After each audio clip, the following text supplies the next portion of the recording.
Mina nginguWillis Mchunu, umdidiyeli womkhonto wesizwe, phecelezi uconvener KwaZulu-Natal Province.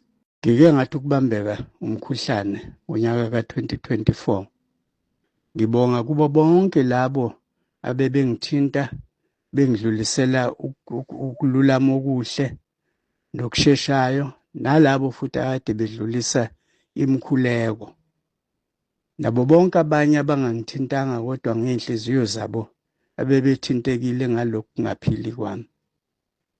Nginazisa-ke ukuthi namhlanje sengingcono, sengilulamile. Kodwa umsebenzi ngiyowuqala kahle ngokwanele ngomhla ka-2 ngolesine lapho engiyoqala khona ngemihlangano ehlelelwe lolo suku, ilandelise njalo njalo. Kuyobe-ke sewuqalile unyaka.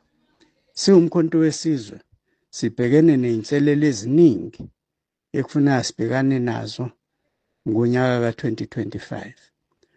Ukwakhiwa kabusha kwey'nhlaka zethu kusukela phansi emawodini kuze kuyofika phezulu ohlakeni oluhola iprovince.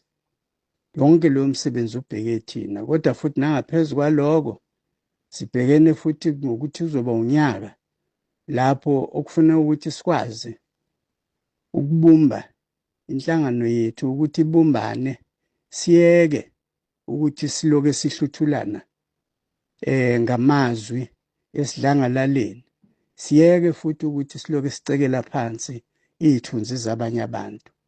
Siyinhlangano asibumbane sibe munye.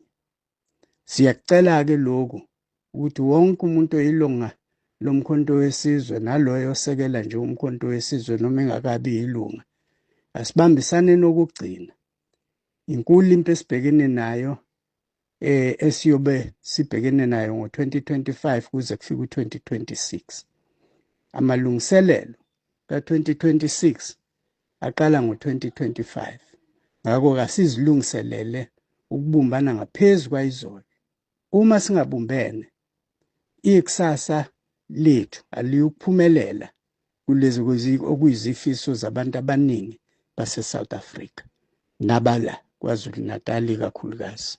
Sidlulisa-ke amazwi ukuthi kungathi unyaka ungahlukaniseka kahle kuwo wonke umuntu oyilunga lomkhonto wesizwe nosekela umkhonto wesizwe nabo bonke nje abantu bakwaZulu-Natal ababona umkhonto wesizwe njengenhlangano okuyiyona eseyikusasa labo.